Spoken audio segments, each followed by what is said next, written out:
Welcome back, bakers, to my channel. This is the time of season when everyone thinks of eggnog.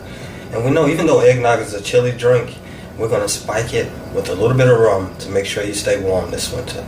So come along for the ride. It's really quick and really simple and easy. So the first thing we have to do is make a custard-like base with just simply eggs and sugar. Well, actually, just the egg yolks. It's going to take 6 egg yolks for this particular size. Now this, the more eggnog you want to make, obviously the more egg yolks you're going to need. It takes a lot of egg yolks. This will make about enough for about 3 or 4 people. So obviously if you're making a bigger batch, you'll need more eggs and sugar. We're just going to whisk them together until they're well blended. You don't have to worry about whisking it until the sugar until it's smooth, until the sugar grains are no longer gritty. The heat will take care of that. I'm going to whisk those and then set them aside.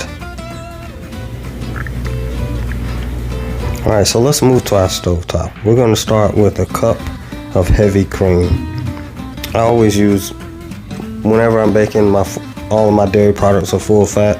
This is 2 cups of whole milk. Like I said, I use everything full fat, so if you're on a diet, you can substitute different things for this. I'm going to put a couple of a couple of flakes of sea salt in here as well. Sea salt gives it a little bit of depth and balance that, well, that salt does to everything because it's simply a flavor enhancer. I grated some nutmeg in there, and I put a little sprinkles of this cinnamon sugar in there as well. You're pretty free to add whatever you like in this according to your taste. I added cardamom as well because I do want it to have those warm spices that are associated with winter. And this star anise, I prefer to use whole star anise. I'm just going to drop a whole one in there. We're going to let it stay in there and simmer with all of our ingredients, but we're going to remove it later. So I'm just going to combine these ingredients. I'm using a cast iron skillet, and what is important about that later on, you will see, is that if you're using a cast iron skillet, you can use a metal whisk because you don't have to worry about it scraping up your bottom. And eggnog is perfect to go along with those chocolate chip cookies that I just pulled out of the oven. You can enjoy it with many other things as well. So here's the tricky part. You're kind of going to wish you were an octopus for this part, because what you have to do, you don't want to dump this hot milk directly into the eggs. You want to spoon it in there a little at a time and continue whisking it at the same time.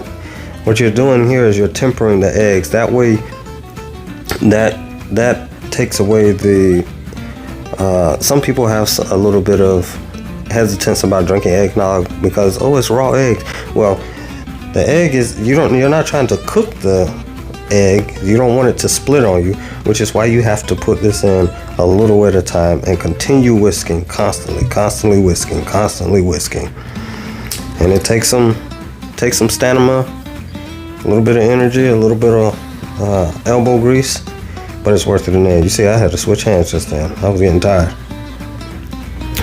Alright, so now once you spooned in most of that, then you can switch it now and pour it into the pan and do the rest of the work in the pan. I've already turned it off because you don't want this to come up to a boil. You just want your milk and cream to come up to a slow simmer. You don't want it to boil on you. You don't want it to be bubbling.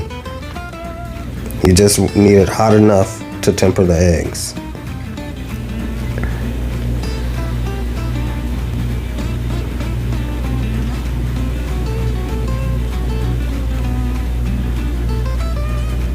So it's almost ready now for us to go on to our next step.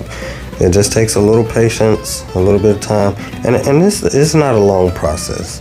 This is not a long process. It's definitely worth it versus going and buying store-bought eggnog. I'm not saying that you can't get good store-bought eggnog, but this is a much better option.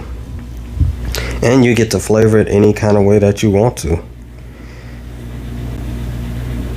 So at this point here, If you're using a cast iron skillet, like I said before, I would actually switch to a metal whisk, because a lot of that will settle to the bottom and it will get stuck to the pan, and that metal whisk will scrape it all up and get everything, all the ingredients combined the way that you want it to be. So we're just going to keep on whisking this. You want it to reach 160 degrees. Once it's reached 160 degrees, then you know it's ready. It's good to go for straining and chilling and then enjoying later.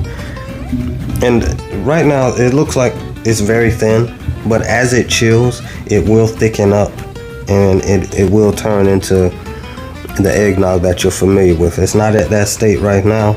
It doesn't look very appealing and appetizing, but you keep working on it. Now you can see, I don't know if you could have seen that thermometer, but it was up to 160 degrees.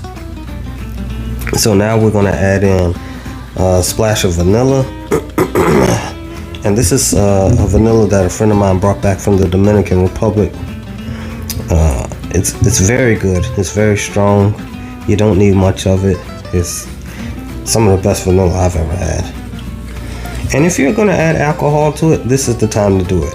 Of course, I'm going to add alcohol to it. This is my favorite. Y'all, if y'all have watched enough of my videos, y'all know I use Myers Original Dark Jamaican Rum. It is so good. It is so flavorful. It doesn't just have heat. It also has flavor and depth and body. It gives you whatever you're baking, it gives it just a little bit more taste. And now, you see, I'm glad I remembered to fish out that star anise. It's done its job. The flavor is in there. Now I'm going to use this metal strainer, and I'm going to pour it over this strainer and into my pitcher. Now this is you see that graphic on the screen. I ask that you like and subscribe and share, because if you like videos like this, liking, subscribing, and sharing, and turning on your notifications so that you don't miss a video, that lets YouTube know that these are the kind of videos that you want to see. So these kind of videos will be in your feed, and you'll be introduced also to other YouTubers who make the same kind of content. That keeps coming in your feed, only the things you want to see and not just random stuff. So please like and subscribe. And if you have a comment about how you would make eggnog, how you would prefer to flavor it, then please leave a comment. Any contribution is greatly appreciated. So this can be a tedious process, but once I got enough of it out where I felt like I could lift that this heavy cast iron skillet, then I did, and I continued to strain it. But you see all that froth, and sometimes a little skin can develop on this if you get it too hot, if by mistake. You don't want that on that. So that's the purpose of straining it. So once it's chilled, it's been in the refrigerator for a couple of hours, there's the beautiful result. And like I mentioned, it's so good with chocolate chip cookies or cheesecake or any dessert. I hope y'all enjoyed this video, and I hope y'all make it. Thanks for watching, and remember, keep baking.